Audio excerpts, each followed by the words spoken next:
Radio UNAM es un medio que promueve el diálogo, la diversidad y la libertad de expresión en un marco crítico y respetuoso. Los comentarios expresados a lo largo de su programación reflejan la opinión de quien los emite, mas no de la radiodifusora. La Facultad de Derecho de la UNAM y Radio UNAM presentan... Toda sociedad requiere para su funcionamiento regirse por valores, principios, normas e instituciones. A diario escuchamos, leemos y opinamos sobre temas relacionados con la legalidad. Pero, ¿verdaderamente conocemos nuestros derechos y obligaciones? Tu participación es indispensable. Acompáñanos. Derecho a debate.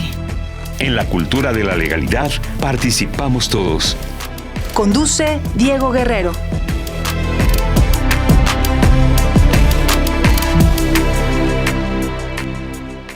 Hola, ¿qué tal? Muy buenas tardes. Bienvenidas, bienvenidos a Derecho a Debate.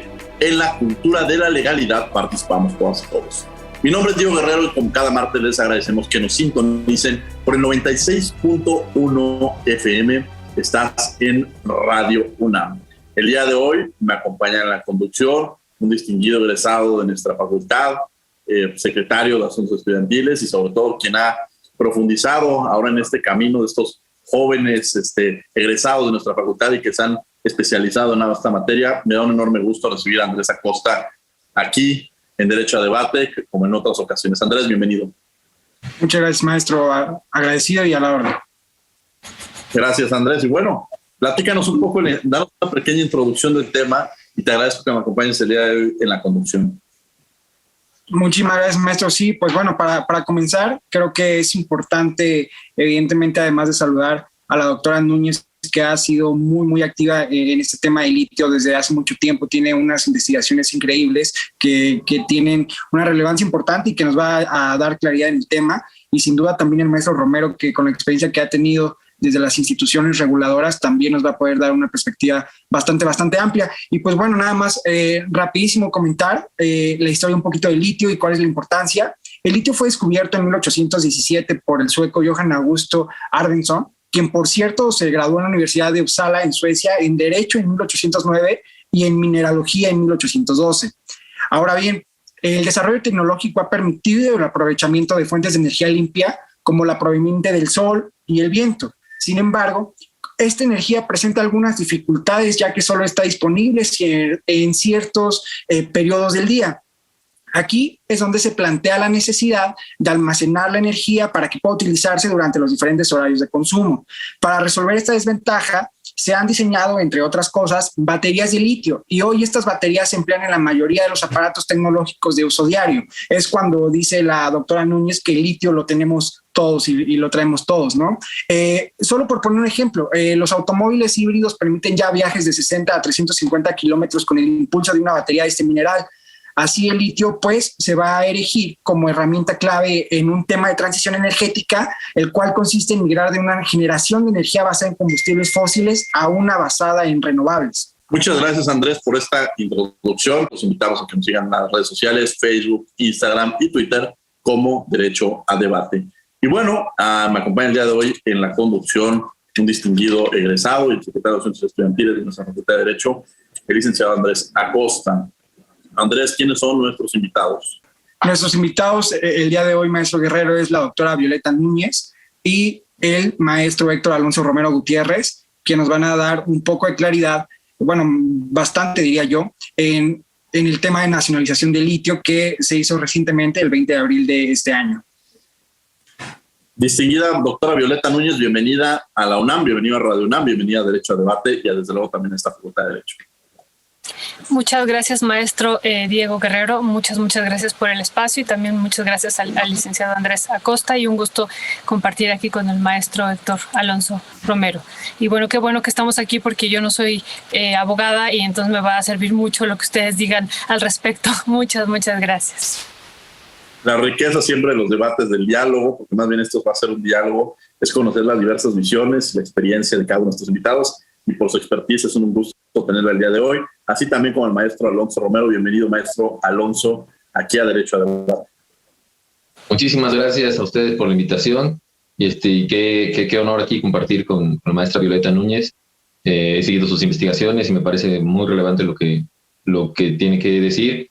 sobre todo con un tema tan importante como lo es el litio.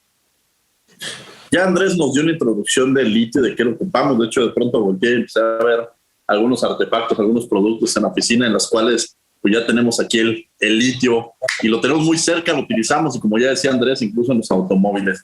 ¿Por qué es tan importante? A pesar de que ya nos dio esta interesante introducción Andrés, quiero preguntar a la doctora Violeta, quizá por qué hablar de la nacionalización del litio ha generado tanto debate y por qué es tan importante y ha ocupado varios medios de comunicación y ha generado unas discusiones que creo que incluso ahora que fue la reforma energética tuvo la posibilidad, el Congreso, nunca se había visto de que todos estuvimos tan pendientes del debate que se está llevando en el Congreso de la Unión.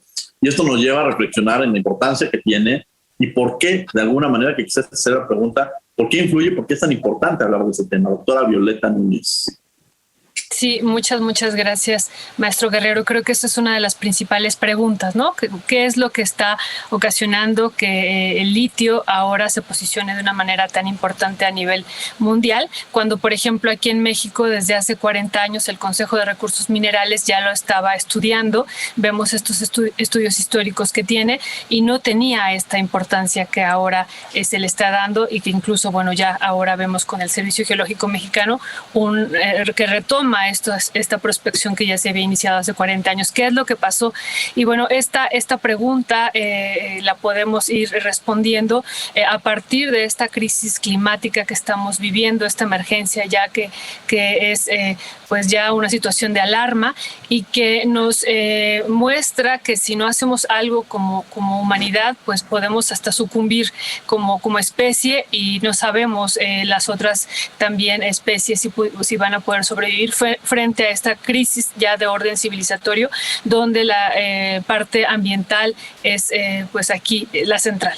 Y bueno, y frente a esto, una de las alternativas que se ha propuesto es el uso, por ejemplo, de los autos eléctricos, que son los autos en sí son uno de los elementos que más emiten CO2 y que están ocasionando pues este calentamiento global. El 30% de esta contaminación viene de estos autos eléctricos. Es una parte importante, no es la única, pero es una parte importante.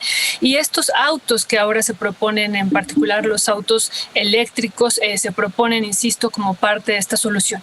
El problema aquí es que estos autos eléctricos, lo hemos señalado ya en muchos espacios, utilizan grandes cantidades de elementos y de minerales, como son el grafito, el litio, el cobalto, el cobre, el manganeso, el zinc, entre otros, ¿no? El Banco Mundial habla de 17 minerales estratégicos, sin embargo, coloca a 3 de ellos de manera central, como es lo que es el litio, el cobalto y el grafito. Estos 3 crecerán hasta casi 500% en unos pocos años por la demanda tan intensa que se requerirá para pues sustituir todos estos autos de gasolina y diésel y empezar a funcionar como humanidad con estos autos solamente eléctricos o híbridos en esta transición. Y bueno, aquí el problema es que no, además de que utilizan grandes cantidades de minerales, no hemos dicho que hasta 10,000 veces más puede utilizar un modelo de Tesla, por ejemplo, hoy día que estamos debatiendo toda la compra de Twitter y que Tesla aquí se posiciona nuevamente, utilizan hasta 10,000 veces más estos modelos que un teléfono celular. Y esto, pues tenemos que multiplicarlo no por cientos ni por miles, sino por millones de autos que se están planeando ser sustituidos por estos autos eléctricos en el futuro. Ese es uno de los elementos que ha hecho que hoy día incluso el precio del carbonato de litio crezca de una manera tan intensa como nunca lo habíamos visto en la historia, y esto aún va a ir para arriba. Gracias, doctora Violeta Núñez. ¿Cuál es el debate jurídico? ¿Qué está en juego en términos jurídicos, Héctor Alonso Romero? Sí, mira, lo que se ha puesto sobre la mesa han sido 2 visiones diferentes, ¿no?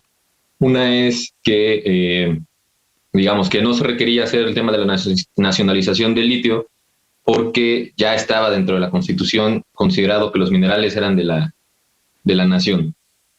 Sin embargo, también he notado en el debate público que hay otra ala que dice, bueno, es que no es posible nacionalizar el litio porque esto nos va a generar un problema con el Tratado de Libre Comercio, porque no estaba considerado en la Constitución que el litio era exclusivo del Estado.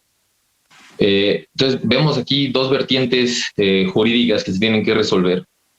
Desde mi punto de vista, sí se contemplaba en la Constitución cierta parte de la propiedad de la nación, pero había que reglamentarlo en la ley secundaria, que es la ley minera, y establecer perfectamente ahí que el litio era uno de esos minerales que se consideraban de uso exclusivo del Estado, ¿no? Entonces, vemos aquí dos visiones diferentes en las cuales no se considera, digamos, correcto hacer la nacionalización, y a veces inclusive se dice que no se necesita, pero vemos los argumentos que hemos estado escuchando, ¿no? Que es el tema de los tratados de libre comercio, el tema de las demandas internacionales, de los litigios, y sobre todo por el tema del respeto a los derechos adquiridos. Si vemos el primer intento de nacionalización con el tema de la reforma eléctrica, ahí se hablaba claramente de respetar las concesiones que ya se habían dado y de ahí para adelante, ¿no? ¿Qué pasó? Que como esa reforma no pudo pasar por la aprobación, cuando se manda la reforma a la ley minera, entonces ya no hay esa excepción a lo que ya se había dado antes. Y hemos visto inclusive altos funcionarios del gobierno diciendo que pues se tendrán que revisar todas las concesiones actuales y pues veremos en qué deriva, ¿no? Porque, como lo decía la doctora Violeta, el precio del litio se ha estado incrementando de manera exponencial y ahora los proyectos que igual no eran tan valiosos, como por ejemplo el de Sonora, ahora ya aumentó su rentabilidad en 10 veces. Entonces se vuelve un tema en el que ya las empresas pues sí se están peleando un mineral no solo estratégico, sino además de muchísimo valor económico, y la cuestión jurídica está todavía muy iniciado el debate y no se ha puesto bien sobre la mesa si ya estaba o no estaba, y vamos a ver si el Tratado de Libre Comercio lo contemplaba o no lo contemplaba, ¿no? Interesante. Andrés Acosta, que nos acompaña el día de hoy en la conducción de micrófonos tuyos. Muchas gracias, maestro. Antes de continuar, a mí me gustaría muchísimo preguntarle a la doctora Violeta Núñez, saber si sí hay litio en México o no, en el sentido de que sea rentable para el Estado iniciar pues esta gran empresa de extraerlo y aprovecharlo, porque algunos dicen, Servicio Geológico Estadounidense habla de 1.7 millones de toneladas, pero hay algunos desarrolladores que están hablando de 243.8. Entonces, doctora, ¿a quién le hacemos caso? México sí tiene este potencial que algunos dicen, pero otros desmienten. No sé si nos podía dar claridad en este tema, doctora. Sí, muchas gracias, licenciado Acosta. No sé si pudiera comentar algo también que me parece importantísimo de lo que decía el maestro Alonso Romero, importantísimo, ¿no? Esto de cómo quedó ahora en la aprobación de la ley minera el tema de las concesiones, que sí, que todos, y al igual que él, tenemos dudas. Pero hay que aquí recordar algo. En el Plan Nacional de Desarrollo se había establecido que este gobierno, desde que inició, un compromiso es no afectar los contratos y las concesiones ya otorgadas. Y en estas, entran las 24,000, las concesiones otorgadas ya previamente en las secciones anteriores, las concesiones mineras, que son más de 24,000 títulos de concesión, 17 millones de hectáreas, que este gobierno hizo el compromiso de no afectarlas, de no cancelarlas, salvo que estas concesiones pues estuvieran en una situación, por ejemplo, de no pagando los derechos mineros, ¿no?, especiales, extraordinarios y otras cuestiones que se tienen que cumplir ante la ley.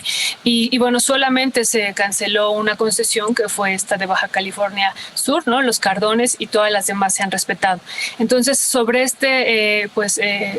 sobre lo que tenemos que avanzar desde mi perspectiva, pero yo también coincido con él, a pesar de que el artículo 6º transitorio de la propuesta de reforma constitucional señalaba que se iban a respetar todas las concesiones ya otorgadas y solamente aquellas que pudieran demostrar que tenían trabajos previos de prospección de litio iban a ser las que podían llevar a cabo la explotación de litio. Aquí ya en esta reforma a la ley minera no se incluye esto. Entonces queda aquí la duda, incluso si este planteamiento que se hace de que el litio sea patrimonio de la nación y para beneficio del pueblo mexicano, bueno, las empresas no pues se ampararán diciendo que esto no es retroactivo y que por lo tanto las 24,000 títulos de concesión pueden tener el derecho, como dice el artículo 15 de la ley minera, a todos los minerales de los territorios, ¿no? En estos 163 minerales que incluye la ley minera. Esa es una duda enorme que tenemos y que, bueno, le hemos consultado a otros, por eso yo me puse feliz cuando vi que era una mesa de abogados, le hemos consultado a otros abogados si esto de la retroactividad, cómo funcionaría aquí y si el caso que se plantea aquí en el artículo 5 bis sobre la reserva minera, entonces esto podría ser separado y entonces a partir de esta figura jurídica de reserva minera, el litio es parte de esta reserva minera, entonces esto exentaría a las 24,000 títulos de concesión. Es una duda que yo tengo, ¿no? Entonces más bien contesté por ahí para no abusar de la palabra y a lo mejor ya después puedo entrar a lo del litio. No sé si está de acuerdo o están de acuerdo. Andrés Acosta, seguimos la conducción contigo. Sí, muchísimas gracias. Bueno, y una duda que yo creo que a mí me encantaría plantearla al maestro Alonso Romero por la experiencia que tiene desde el lado de los reguladores. Esta reforma supone también unas cuestiones muy importantes en el orden institucional y la primera que yo quisiera consultar, ¿por qué un organismo descentralizado, no? Si el discurso va que es una actividad que va a dejar importantes recursos económicos al Estado, ¿por qué no hacer una empresa productiva del Estado? Es muy diferente y creo yo la historia quizá administrativa de México nos lo sugiere. Hacemos organismos descentralizados a empresas con esta naturaleza, empresas estatales, siempre que queremos abarcar o satisfacer una necesidad de la sociedad, pero sin fines de lucro, ¿no? En este ejemplo tenemos a Segalmex, ¿no? Que es Liconza y Liconza, y ya una empresa productiva del Estado, a partir de esta naturaleza jurídica originada en el 2013, sí tiene por mandato de ley un tema de crear riqueza para el Estado, ¿no? Entonces, ¿por qué es agarrar una naturaleza que no ha servido, sinceramente, en la historia? Tenemos el ejemplo de Uramex, ¿no? En su creación en los 70s y su desaparición inmediata en los 80s. ¿Por qué rescatar estos modelos donde no se genera una riqueza o donde no están hechos para eso, sino para nada más una necesidad muy puntual, pero siempre y cuando el Estado va a sufragar? ¿Por qué no ese paso a una empresa productiva? Y además, otra cosa, este decreto de reforma dice que la Secretaría de Economía va a ser la que va a aplicar esta ley, pero también recordemos que el 1 de septiembre de 2020 desaparece la Subsecretaría de Minas. Entonces, ¿por qué descentralizado? ¿Por qué regresar a esta naturaleza jurídica? Y dos, si la desaparición de esta Subsecretaría de Minas, entonces, como medida de austeridad y racionalidad administrativa, afecta en algo la entrada de esta oportunidad para el Estado mexicano. Bueno, recordemos la historia, por ejemplo, de la empresa productiva de Pemex, ¿no? Claramente tenemos el ejemplo de Uramex, que terminó por no llevar a cabo la tarea que se le dio en ese momento, pero Pemex durante mucho tiempo no fue una empresa productiva.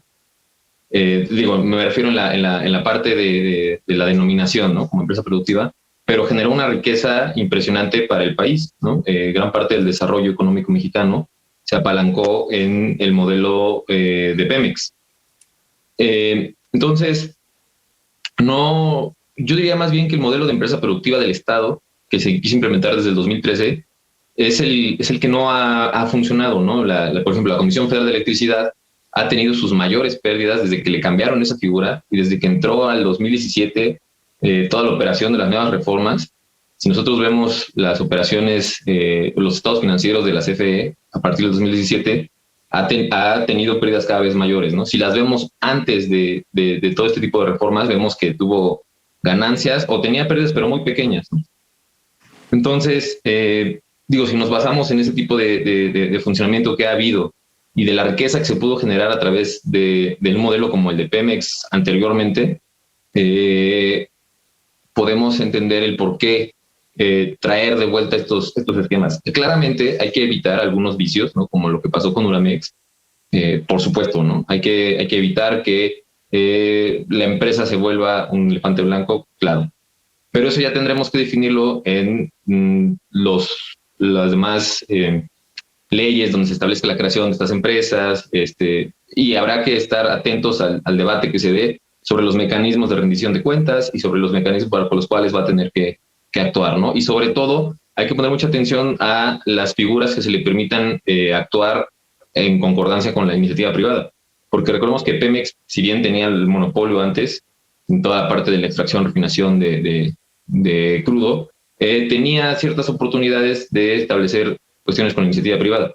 Entonces, tendremos que ver ahí hasta dónde se permite esa interacción y qué modelos de negocio se pretenden, ¿no? Pero yo diría que básicamente es una forma de tomar o de donde podemos tomar lo que funcionó muy bien durante mucho tiempo en Pemex, pero tenemos que aprender de errores como el que tú mencionaste, ¿no? de Euramex. Y la segunda es una reorganización de la Administración Pública Federal, ¿no? El hecho de que haya desaparecido la Subsecretaría de Minas no quiere decir que las funciones que se ejercían ahí dejen de existir. Entonces, nada más es una reestructuración y las funciones y las facultades están presentes, pero están presentes en otros departamentos, ¿no? Entonces yo no le vería ningún problema, y creo que sí debe ser la Secretaría de Economía la que digamos, lleve la batuta en este tema. Muchas gracias. Yo aquí tendría una pregunta en el tema dentro del debate se ha hablado sobre el tema de las capacidades del Estado. Si el Estado tiene las capacidades para poder desarrollar todo este reto al que se enfrenta en términos reales, productivos, tecnológicos. Estas preguntas se le haría a la doctora Violeta Núñez, y además si ella me pudiera ampliar, y esta pregunta después iría para el doctor Héctor Alonso Romero, referente a los mitos y realidades. ¿Qué mitos escuchamos en algunos momentos determinados, como este que pongo como ejemplo, y realmente cuáles son las realidades, o si tenemos esa certeza? Doctora Violeta Núñez. Sí, muchas gracias, maestro Guerrero, que se conecta con lo que decía el licenciado Andrés, ¿no? De esta parte de si tenemos litio, ¿no? Y es parte de los mitos que se ha estado diciendo de uno y del otro lado, ¿no? Así se ha argumentado de ambos sectores.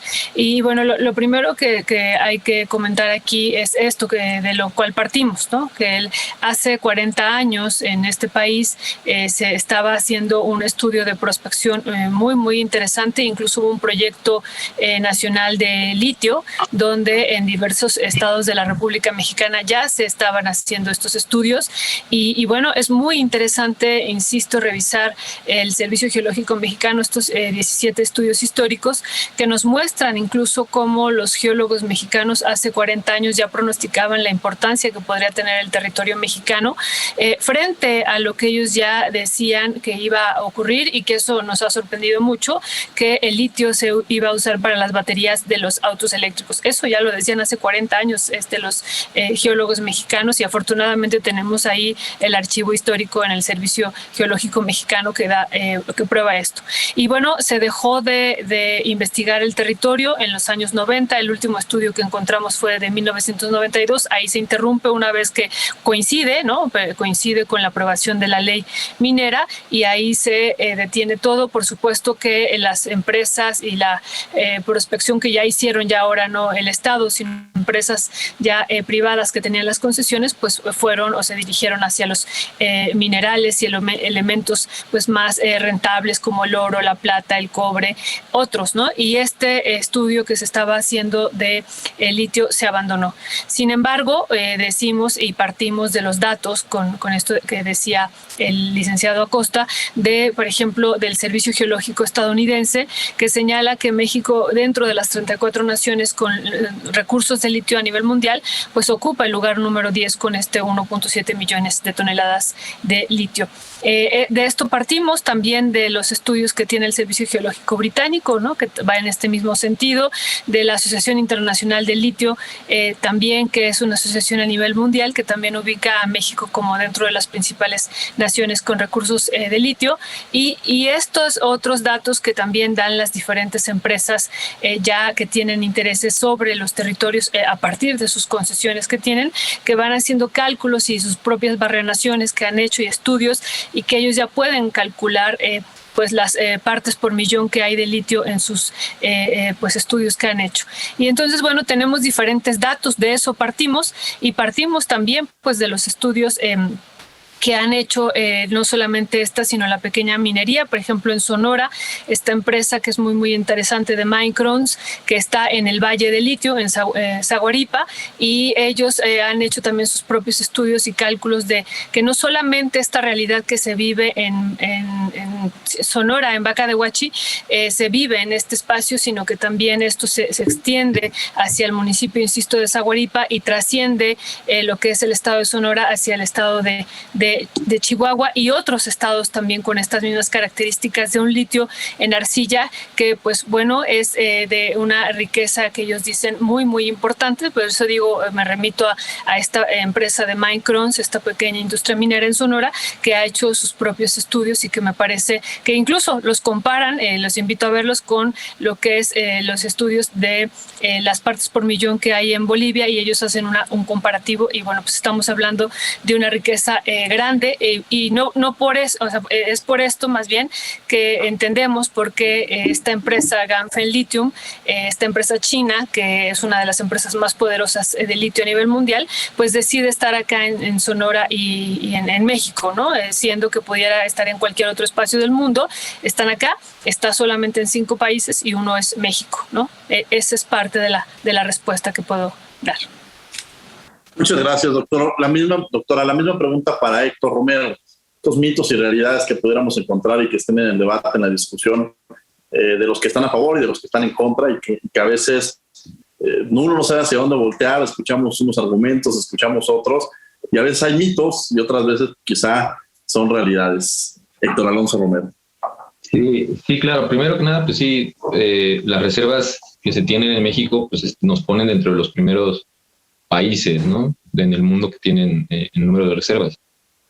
Y otra es este mito constante que ha habido yo diría desde inicios de los 90, de que el Estado no tiene ni recursos ni capacidad para desarrollar ningún tipo de industria estratégica, porque siempre es en industrias estratégicas en donde pues, el Estado, desde mi punto de vista, debe de estar y quiere estar, y donde siempre se hace este mito, ¿no?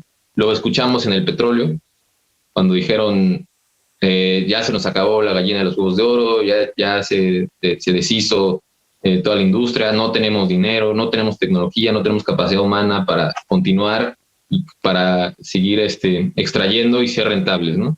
Lo vimos en la electricidad a inicios de los 90 y lo escuchamos en el 2013 y lo volvimos a escuchar ahorita en la discusión de la reforma, que decían el Estado no tiene capacidad, el Estado no tiene dinero, el Estado no puede hacer nada. Cosa curiosa, porque en el tema de la electricidad dijeron eso, pero después en el 2000 la CFE terminó siendo el aval de todos los proyectos privados, ¿no?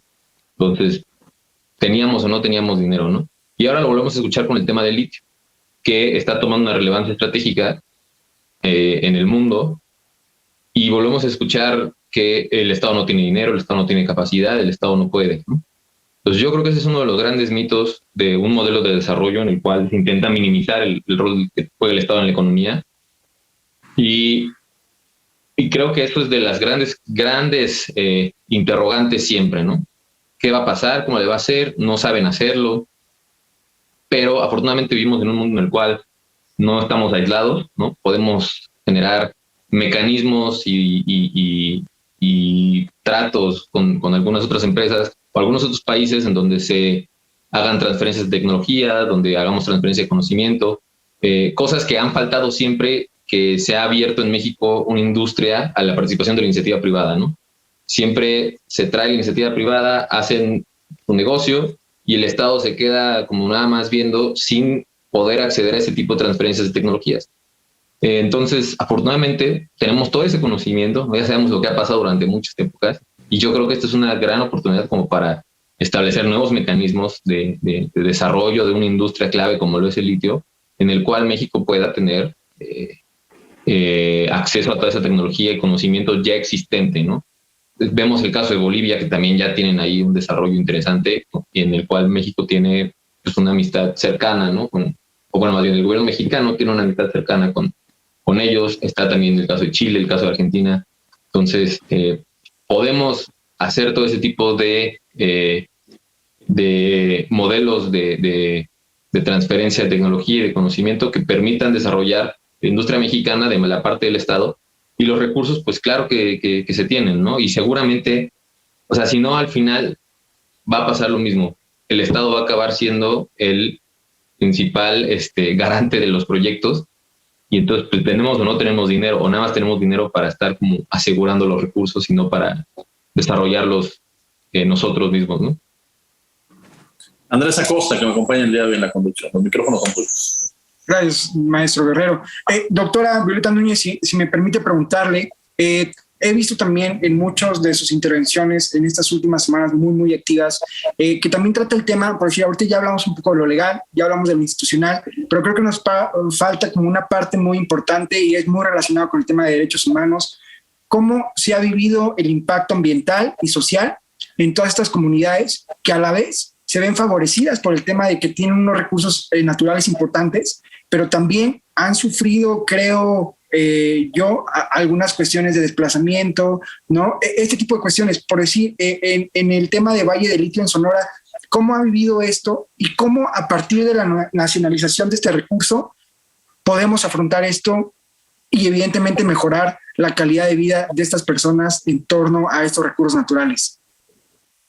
Sí, esa pregunta también me parece central e importantísima, porque justo lo que hemos comentado, que estas 24,000 concesiones que están vigentes y bueno, y más todas estas otras concesiones que pues realmente se entregaron y que constituyeron pues la mitad del territorio nacional, ¿no? Más de 100 millones de hectáreas, de las 196 millones de hectáreas fueron concesionadas, y ninguna de estas concesiones se llevó a cabo bajo pues lo que establece el convenio 169 de la OIT en aquellos territorios donde haya minerales y que sean parte del hábitat de estos pueblos originarios. Se tiene que llevar a cabo una consulta libre, previa, informada y culturalmente adecuada por parte del gobierno mexicano, y no lo hizo, no se hizo, ¿no? Durante años entonces se violó no solamente el artículo 2 constitucional, sino también el convenio 169, y bueno, nos parece que ahora en esta ley que se acaba de aprobar, en esta reforma que se hace a la ley minera, es importantísimo que este organismo público descentralizado se señala que será escrupuloso con el derecho a los pueblos originarios, a los pueblos, a las comunidades indígenas y a los afrodescendientes, ¿no? Afromexicanos, perdón.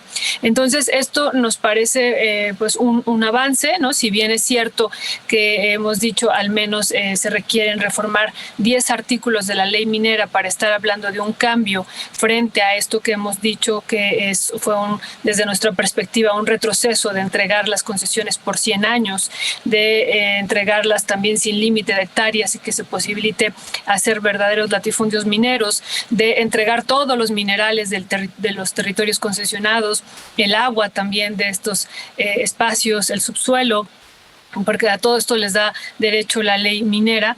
Bueno, si creemos que esta reforma que se hace a estos artículos es un avance en este sentido de que por primera vez ante un mineral y a los que están por definirse, ¿no? Que eso también es algo interesante del artículo 10, como queda aprobado, es el litio y otros minerales estratégicos que el Estado definirá cuáles son.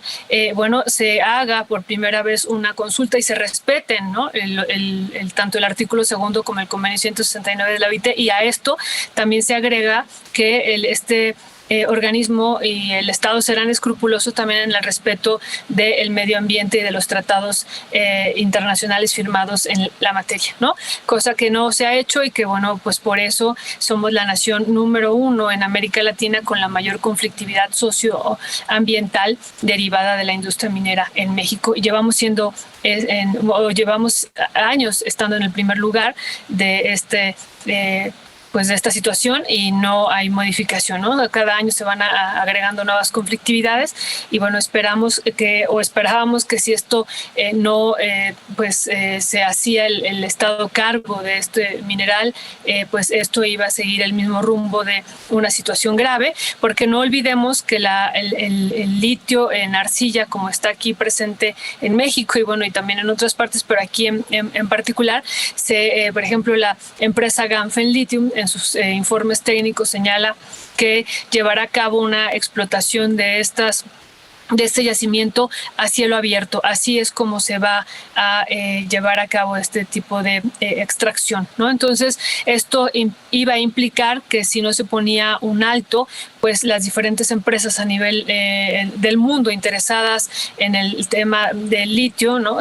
Para esta transición energética, pues iban a llevar a cabo pues un proceso intenso desde nuestra perspectiva de devastación ambiental por el tipo de extracción que se está proponiendo y que conlleva este litio en arcilla y bueno, y algo que se le agrega a esto, como también lo podemos leer en Ganfeng Lithium, es que la totalidad de la extracción del mineral que se iba a obtener de este elemento de litio, pues se iba a dirigir hacia Asia, no se iba a quedar en México.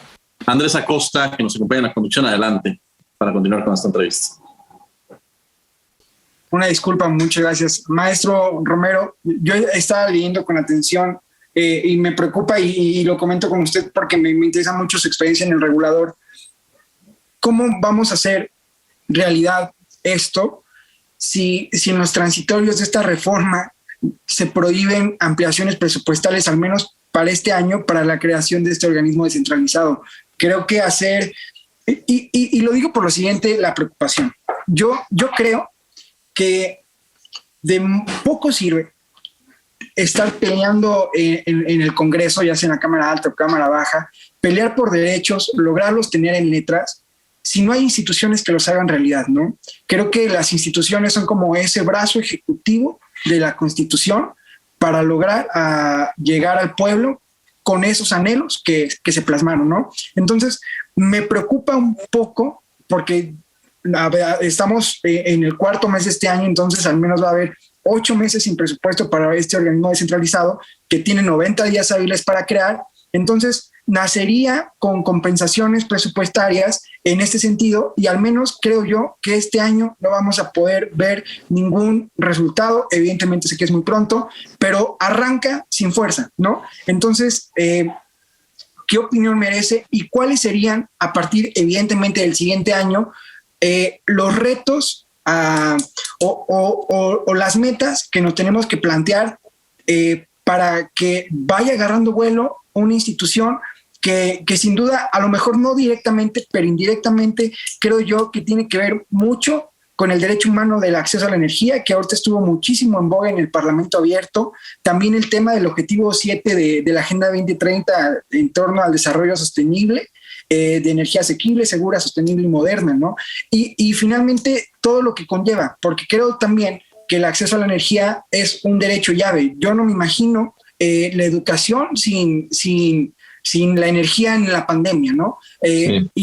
Y algo fundamental, este programa que nos hace favor de invitarnos al maestro Guerrero no sería posible sin un acceso a la energía, ¿no? Y evidentemente el litio, ¿no? Yo estoy desde una tablet, entonces también se me hubiera complicado mucho, ¿no? Esto. Entonces, esa parte institucional, ¿cuáles son los retos a partir del siguiente año donde podamos negociar otro presupuesto ya para este organismo descentralizado?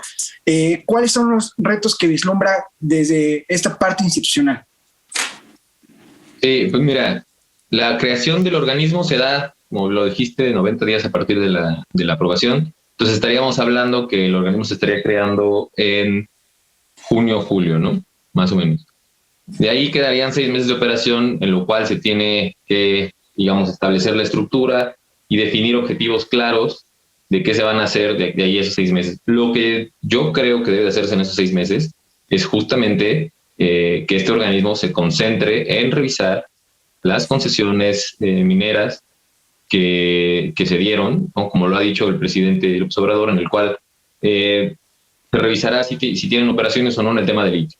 Y posteriormente tendrá que establecer un programa de operaciones para los siguientes 5 o 10 años, en los cuales ya podrá hablar el organismo de los presupuestos que puede necesitar para llevar a cabo cierta meta de exploración.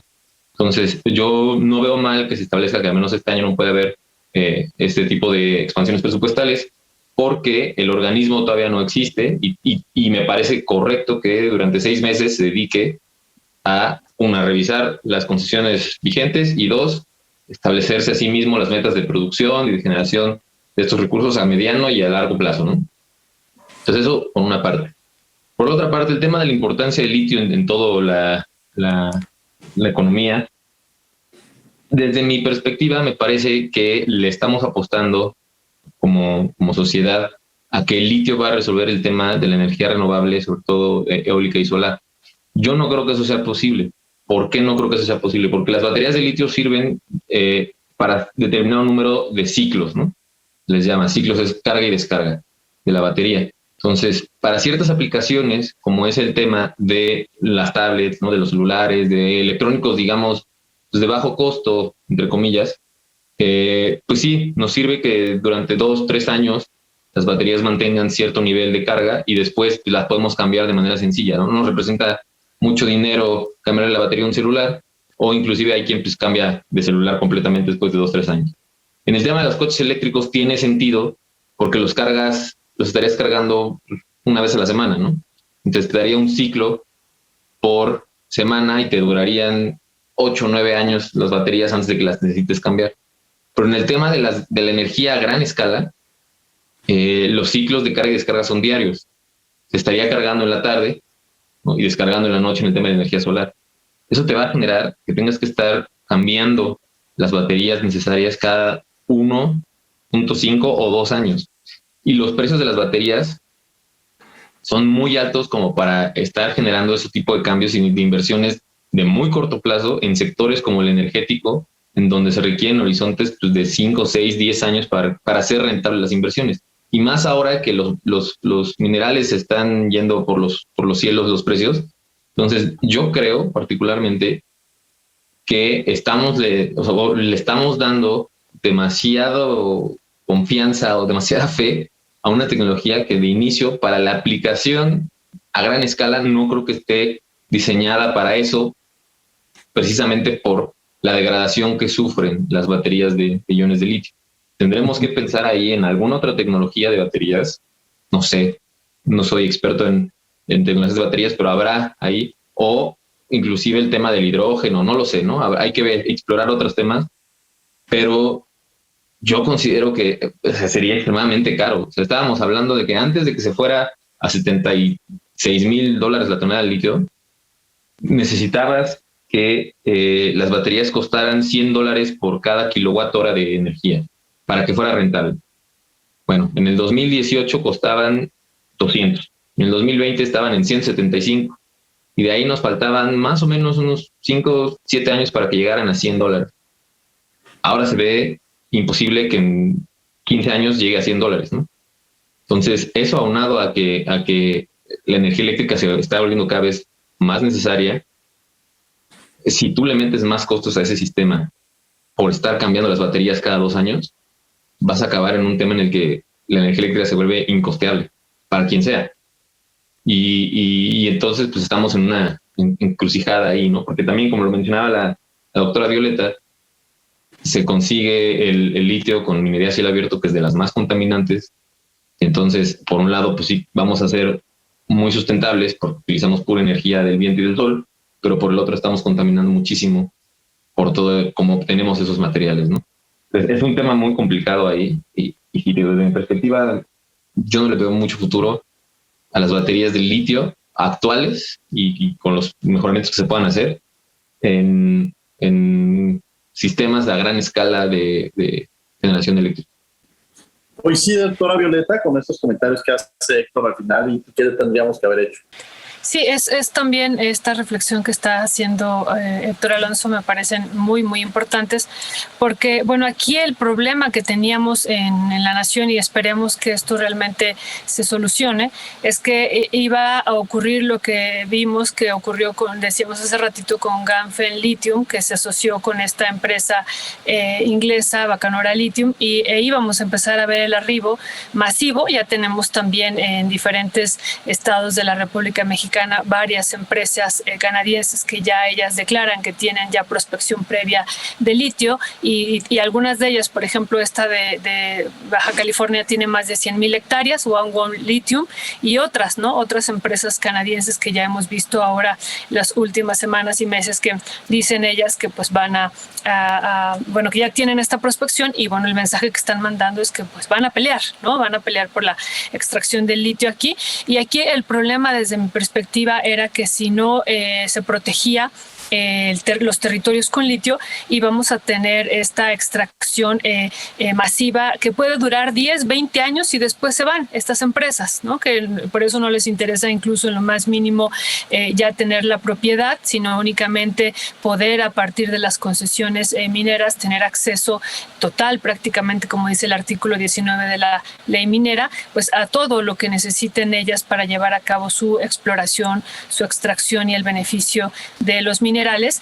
Y bueno, íbamos a ver este camino, sea lo que dure, sea 10 años, en 10 años pueden devastar, si los territorios ya han sido también, no solamente con el proceso de especulación, dañados, ¿no? Porque no todas las concesiones se usan, sino muchas de ellas, con ellas se especula, pero también muchas de ellas han permitido una extracción intensa y un daño, insistimos, en algunos de estos espacios al medio ambiente y a los pueblos.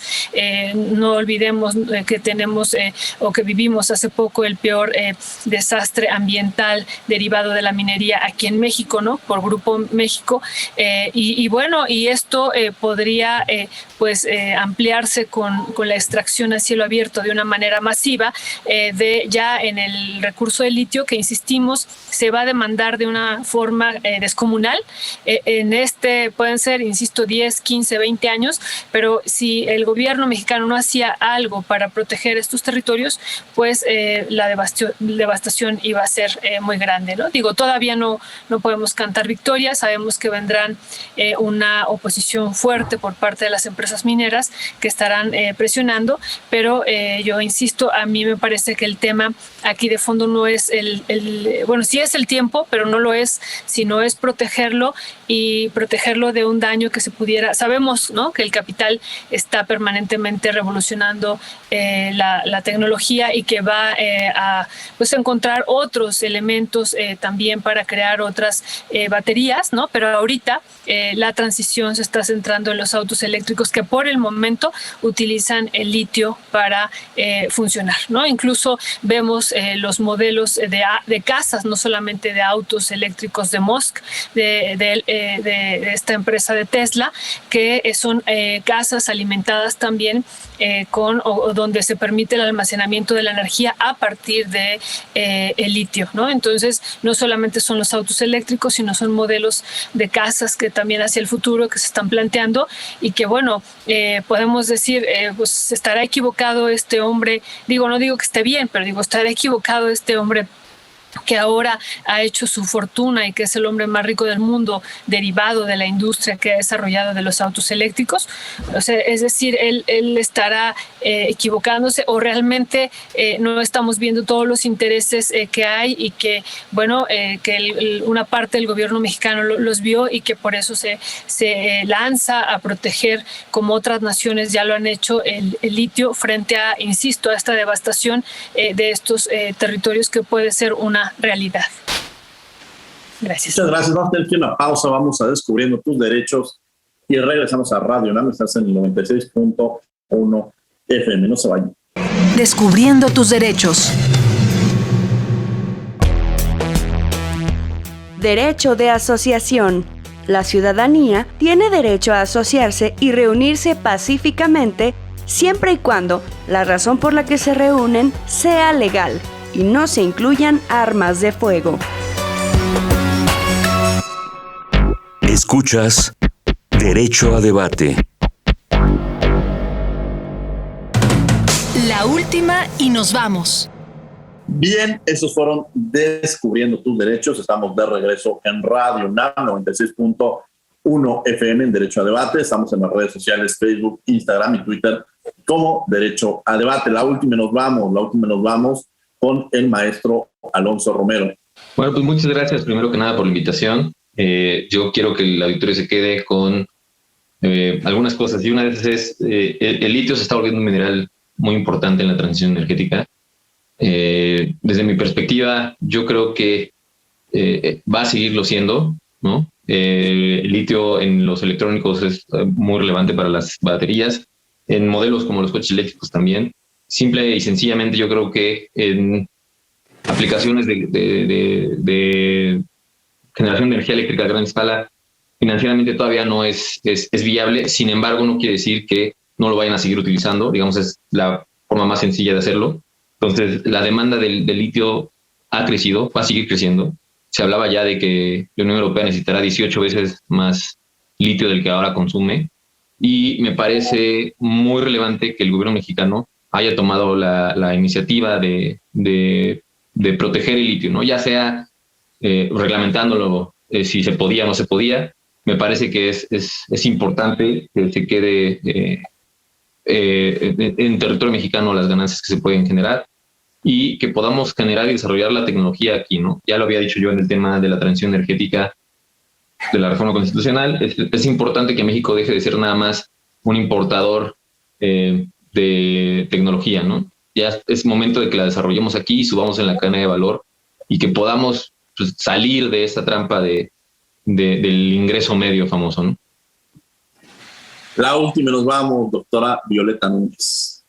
Pues también muchas gracias por el espacio aquí al maestro Guerrero, al licenciado Acosta, y una alegría estar y honor estar con Héctor Alonso Romero también. Muchas gracias.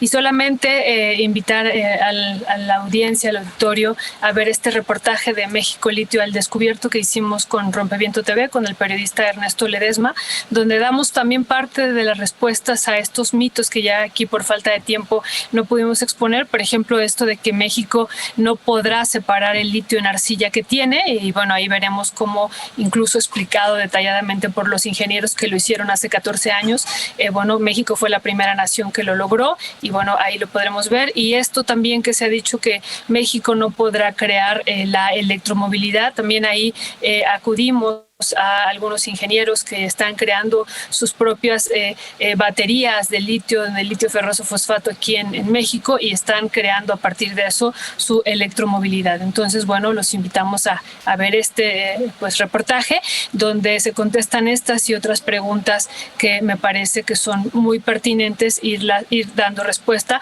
para también ver las posibilidades de esto que se plantea en la reforma de la ley minera, si México tiene la posibilidad de llevar a cabo la cadena de valor de litio que se está proponiendo. Con eso cierro y muchas gracias por la invitación y el espacio. Muchas gracias, Violeta Núñez. La última nos vamos, Andrés Acosta, con algo como que quieras saber. Muchas gracias, maestro. Bueno, primero que nada agradecer la invitación, maestro Guerrero, evidentemente también la disposición de la doctora Núñez, que para mí ha sido un privilegio poder compartir y evidentemente aprender de primera mano. Vi el documental con mucho gusto y justamente por eso me nació esta inquietud de poderle preguntar todas estas cuestiones que aquí vislumbramos, y evidentemente también la presencia del maestro Romero Gutiérrez, que también fue para mí muy esclarecedor en estos temas. Y bueno, yo solo deseo dos cosas a partir de todo lo que platicamos. Evidentemente que a este organismo descentralizado le vaya bien. Finalmente, si le va bien a México, y finalmente esos objetivos con el litio, que a pesar de que tenga algunas limitantes en su aplicación, es muy provechoso. Y también la última, que este sector, ya sea que desde el Estado o desde compartiendo los riesgos económicos con el sector privado, sea un sector productivo y no nos volvamos a un sector litigioso como ahorita el eléctrico, en donde solo vamos a estar viendo quién gana y quién pierde en los amparos. Creo que lo que importa es el desarrollo y la economía de un México cada vez mejor y más desarrollado. Es lo único que deseo, y de nuevo agradecer a todos ustedes. Muchas gracias. Yo les agradezco mucho a Violeta Núñez que haya estado con nosotros. Muchas gracias, Violeta. Muchas gracias aquí a Radio UNAM y aquí a este espacio de debate que me gustó mucho compartirlo con ustedes. Gracias. Gracias, Héctor Alonso. Muchas gracias por haber estado con nosotros. Gracias a ustedes. Un saludo a todo el auditorio. Andrés Acosta, muchas gracias por haber estado con nosotros. Un abrazo, maestro. Y desde luego les agradecemos a ustedes que nos hayan sintonizado en Radio UNAM 96.1 FM. Los queremos invitar también los miércoles. Los miércoles estamos en el canal 22, el canal cultural de México, en Cultura al Derecho, abordando diversos temas relacionados con la cultura, pintura, música, literatura, vinculados con el derecho, todos los miércoles a las 7:30 de la mañana y a las 5 de la tarde. Agradecemos a la Facultad de Derecho y a Radio UNAM, a la coordinación de Renata Díaz Ponti, redacción de las notas Ana Salazar, asistencia Mari Carmen Granados, Elías Hurtado, Edgar Cabrera y Alexis Martínez, control y difusión Sebastián Cruz, controles técnicos y producción Paco Ángeles. No olviden que nos escuchamos de ley todos los martes. Esto fue Derecho a Debate. Por hoy concluye la discusión, pero no se pierdan el próximo tema en Derecho a Debate. En la cultura de la legalidad participamos todos.